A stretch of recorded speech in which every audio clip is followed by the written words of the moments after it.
Hello, welcome to Real Gardens. As a gardener, I always feel that summer has three parts. There's early summer, there's late summer when you come back from your holidays, and there's now, midsummer. And it's definitely got its own atmosphere, its own smells, its own jobs, and it's a time of change. This week, Anne-Marie makes her last visit to Stockport and gives Mike a good whacking. Ooh, I love it when you do that. Yeah, how about this? I'll be talking about colour schemes with Liz Collinette, and on her final visit to Devon, Carol has at last persuaded Adrian to blitz his buddleia.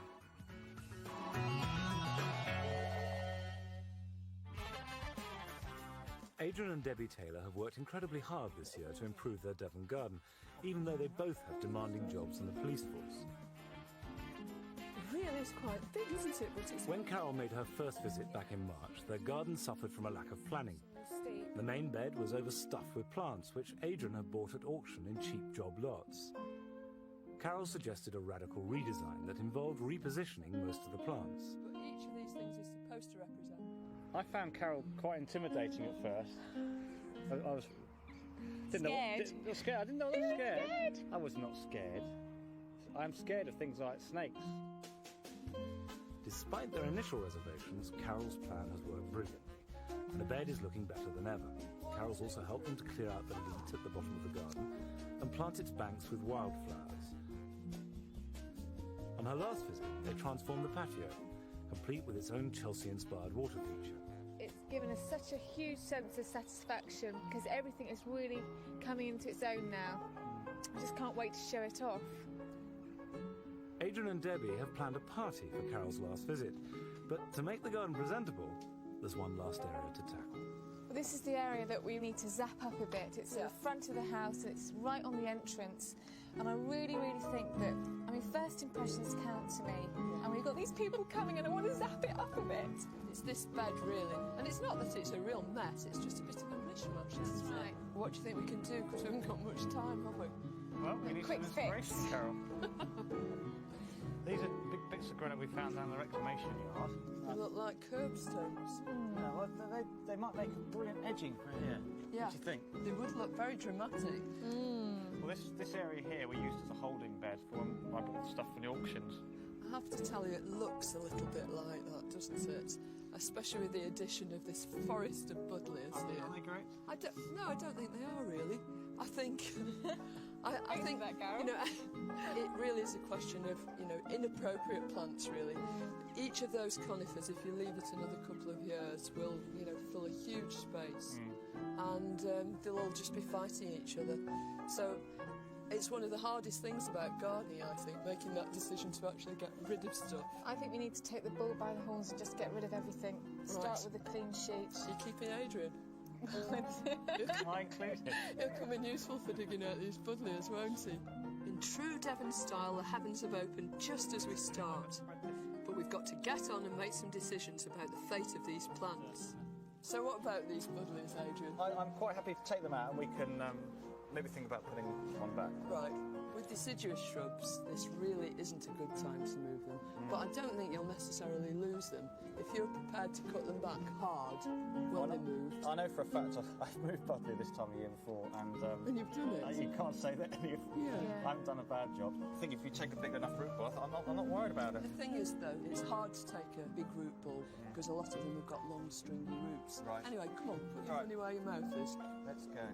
If Adrian does decide to replant this buddleia elsewhere later, he'll have to cut it right back to ensure that all its energy is directed into re-establishing the roots. It's not the perfect time to move conifers either, but their compact, fibrous roots mean they've got a good chance of survival. Do you want to repot them or something like that? I think Definitely want to keep them, yeah. Yeah. Debbie and I are putting all the plants that we'd like to save to one side. Meanwhile, Adrian's digging up some old memories. This one I'm particularly fond of because I rescued this one from a building site. He did too. Is there a Royal Society for the Prevention of Cruelty to Buddleia? Probably. Maybe I should start one. And are you its president? President, Secretary, Treasurer, an only member. As the plant removal goes on, Adrian's techniques are getting less and less subtle. With all the plants out, we're left with an empty bed that slopes down to the house. Adrian and I are going to raise it at one end. So while we go off in search of suitable materials, Debbie wraps up the rest of the plants that we're saving. Take a couple of those. I shall. Can you manage 2 of those? 2? I can manage all 5. It's just a case of balance. Is that what it is? We know you're very well balanced, Adrian. Adrian's got some featherboard he's been hoarding that we can use for a retaining wall. Good. Have a bang. The idea is to raise the level of the bed at one end and so even out the slope. Back a bit towards me. That's going to be good. The layers are built up gradually with the boards overlapping so that the rain runs off the sides. Wow, that looks really, really good. Very impressed. We've got a hell of a lot to do then, haven't we, before these guests arrive. We think that the bed at the front can afford to be narrower than it is, so we're using the soil from there to backfill the new raised bed. I'm going to do a quick whiz around the garden and collect a few plants.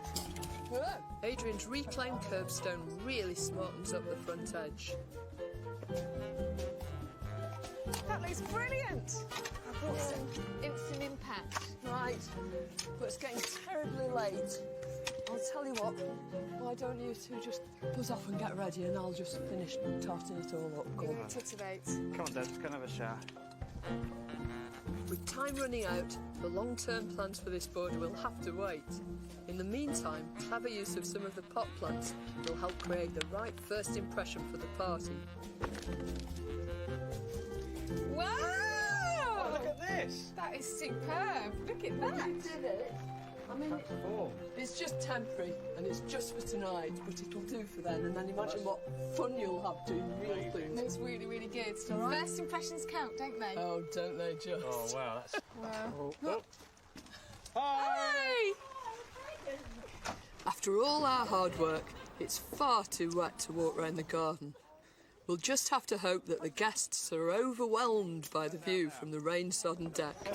Hi. Hi, come Sorry, and join us. I've no time to change. You'll have to take me like I am, but you used to see me like this, aren't Give you a glass of wine. you? What do all you windblown guests think? Take your pants. I think they're impressed. Well, I hope they are anyway. Of course they are. How could they fail to be?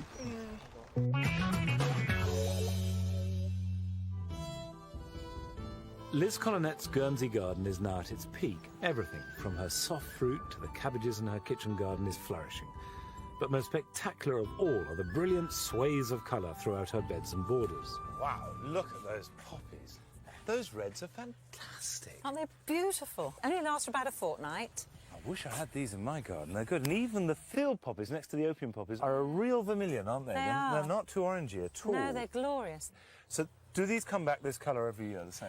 Not always this colour, sometimes a deep mauve. And you just let it happen? I just let it happen. I've got a pale pink cultivated one round here. Come and have a look. What do you think of this one? It doesn't work, does it? I mean, it's No. very beautiful. I mean, look in there. I know, it's stunning. It's sumptuous. It's like velvet. But you can't have these rich, intense colours with pastels, which to me belongs to a different part of the garden. I agree with you. Well, you know what Vita Sackville West always did? She used to cut a flower, walk around the garden with it until it looked right, and then move the plant. Come on then, let's do it. OK. Well, Good idea to cut it at the bottom. well, that gives us a nice long stem, doesn't yes, it? it does. Now, you take this and tell me where you Okay. think it ought to go.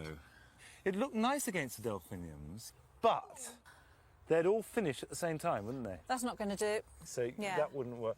Well, those are pretty strong. It'd be quite nice in amongst these. You see, They look that's the good. sort of pastel Depth. association Yeah, sort and of the depth of nigella colour. coming through there and the peter, the Yeah. geranium. Yeah, how about this? Well, that's in the wrong place, isn't it? Yeah, Do you fancy a straight swap? definitely I do. Because that would work in your hot border. It would. This would work in here. Yeah, and Bob's your uncle. Right. Fortunately, both these plants are oriental poppies, which are perennial and therefore will survive transplanting, unlike annual poppies, which will die if you try and move them. Removing the flowers ensures that all the plant's energy goes into root production. Now, ideally, this job should be done at the end of the season, but by then it's often hard to remember the exact colour of the flowers. right, water we need. It's like being in an operating theatre, Well- this is. It's a good analogy because everything is going wrong and you're fighting to save it. So just loads of water in the hole. And then I just leave that to drain and then put the soil back in. And then we'll give it more water. While Lizzie's borders might benefit from a bit more colour coordination, there are some areas that need complete camouflage.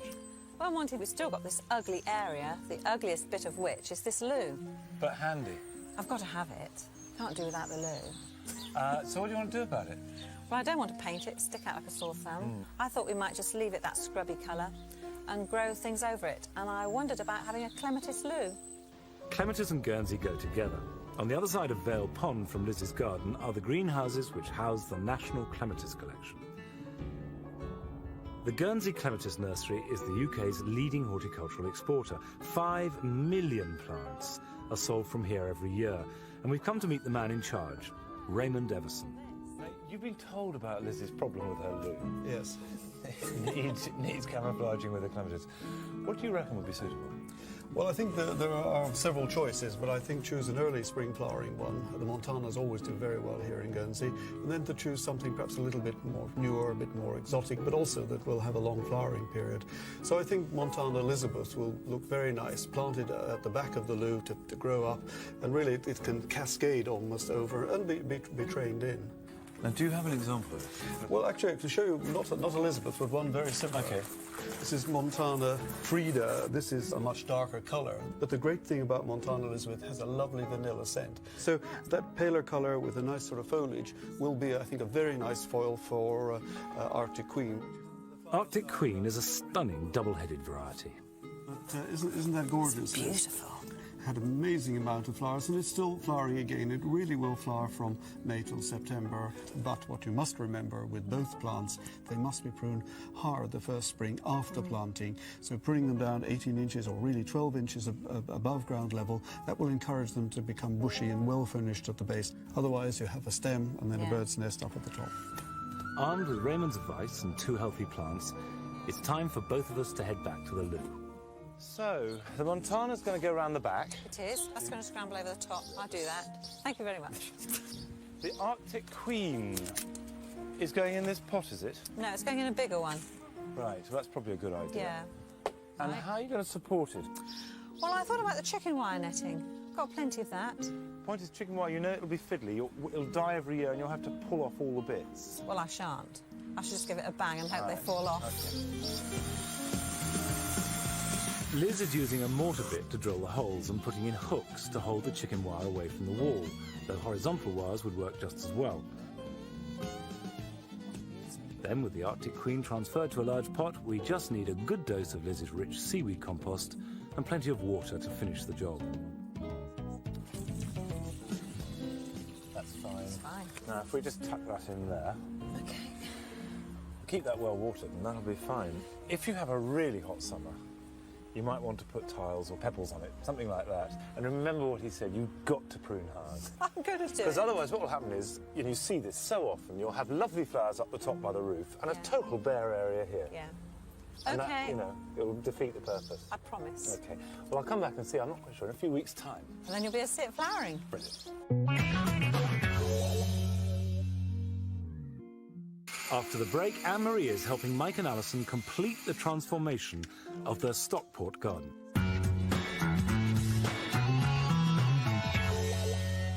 Foxgloves are nearly over, but if you want to plan how they're going to look in the border next year, you've got to do something about it now.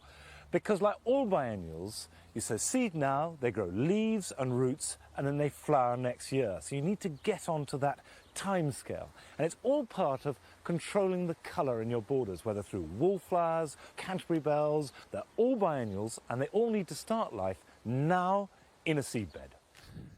And a seedbed can be in any patch of ground. All you've got to do is dig it thoroughly, get rid of the weeds, make sure it's sunny but protected, normally in amongst your vegetables. And then just make a little drill, get a packet of seeds, sow them thinly, and the rows can be very close together.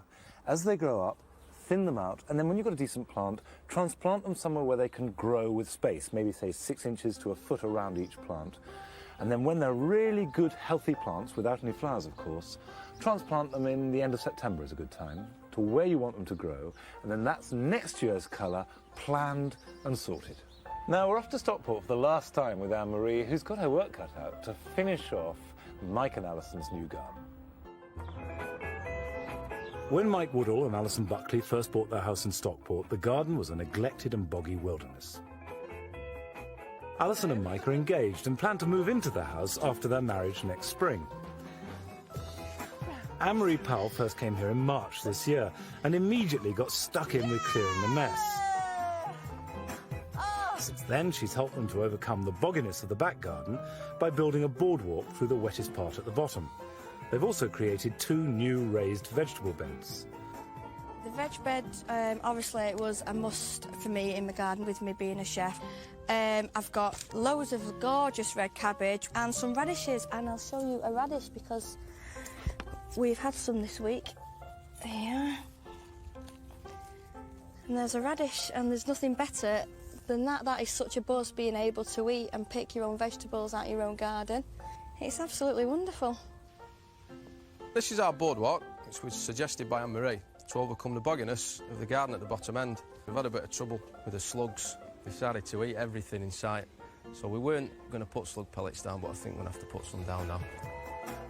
This will be Anne-Marie's final visit, and it's the top part of the garden that still needs some of her magic. Mike and Alison have already made a good start by installing this path. They've got more help in today from their friend Simon. What do you think? I love it. I really like this great sweep leading down to those straight lines there of the boardwalk. It's nice, isn't it? Yeah, it's lovely. When did you do it? It was done yesterday, wasn't it? Yeah, a friend of mine's done it. Rob, you'll meet him later. He's coming down. I love that shaly kind of slate. Is that what it is? Yeah. Building the path has left the lawn in a bit of a state, and Mike and Alison's friend Rob is going to sort it out. I want to make use of some of the materials left over from the building work we've done. These hazel rods could make a lovely archway, but first I have to persuade Mike. Things are not going to be quite as pliable as they were when we built these, but it would be really nice, wouldn't it, to get some sort of structure here. So you're really walking into this space here, and it's like making an entrance, if you like. So, remember, I've got some big sticks here, Mike, so you better watch it. I think we should stick them in here, and then we'll bend them around. What do you think? I'm not happy. I'm just demonstrating. Yeah, I'm just saying I'm not happy about it starting You're there. never happy when we start off a job. At the end of the day, I think you wanted it to start here, didn't you, Pet? Look at his face. You're not happy, is he? I wanted them all to be, like, next to each other. There's no way, Anne-Marie, I'm going to get to my vegetables. Well, I'll tell you what you could do, actually. You could have a bank of, say, 6 next to each other and then a foot gap. So then you can actually still get through to them. Thinking about it, we can put, like, your sweet peas, your beans, grow beans up it. Oh, I've always wanted a grapevine, haven't I? Yeah. That's a good idea, Could grow a grapevine up it. Well, it might grow on you, just like the grapevine. Might it, though? Do you think we should go for it, or should we stop again? No, I think we should give it a bash. Well, that's the difficult bit done.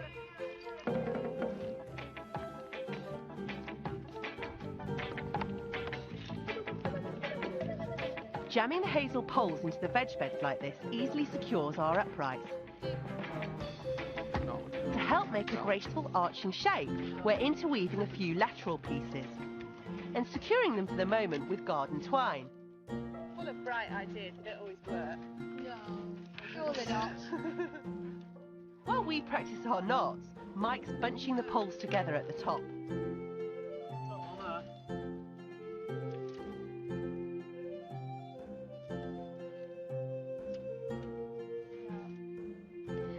Ooh, I love it when you do that. Lovely. Tell you what, for a few leftover hazel branches, that's not bad at all, is it? I think it's good because it really stops this part of the garden here, doesn't it? It gives you some vertical height, and also you can grow things up at supports. That's 3 jobs in 1. It's quite sturdy as well, isn't it? Yeah, it's good. The next challenge for Alison and I is to construct a garden seat. Morning, everyone. Hi, Rob. How are you, mate? Mike's friend Rob has turned up with a truck full of turf and topsoil. So while we get on with the bench, the boys will be patching up parts of the lawn. Right. The design is simple. We're using 2 logs for each leg, and we've sliced the edges off the logs to make them flat and stable. Swap them goes the over. other I'm way. going to swap mine around, actually. Oh, yeah, that's okay. It's just faffing about, Yeah. isn't it, for a bit? We're good at that, though. Yeah, I like to faff. The scaffolding planks go on top to make the seat. OK, and then the front one. Finally, 2 extra logs, one at each end, provide armrests. Well, that's nice, Yeah, isn't it's it? gorgeous with that fern. It's lovely. So now we need to join it all together.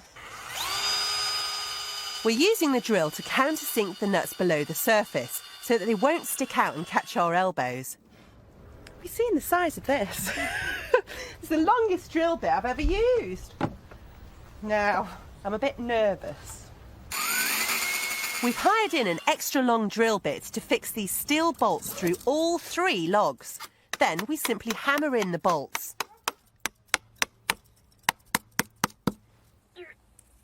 You right? Yep.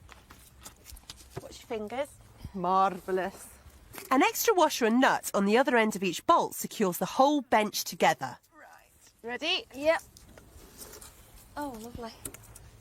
That's fab, isn't Yeah, it? I you're really impressed. like that. It's really it's good, isn't lovely, it? It's yeah. just the right height.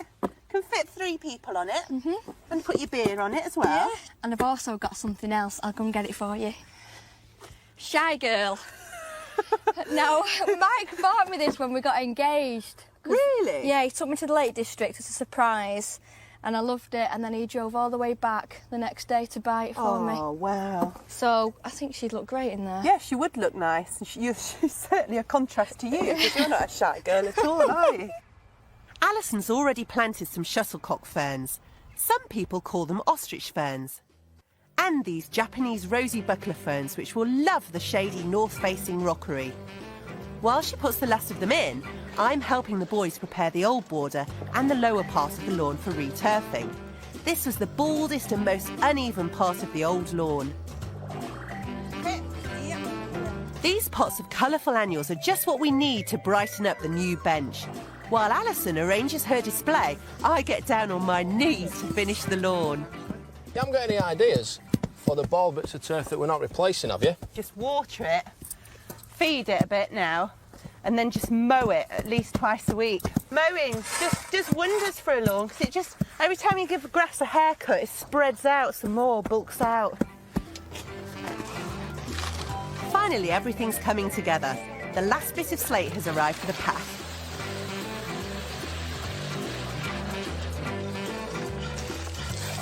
The rockery and the bench look great, and we've reshaped the lawn to match the line of the path.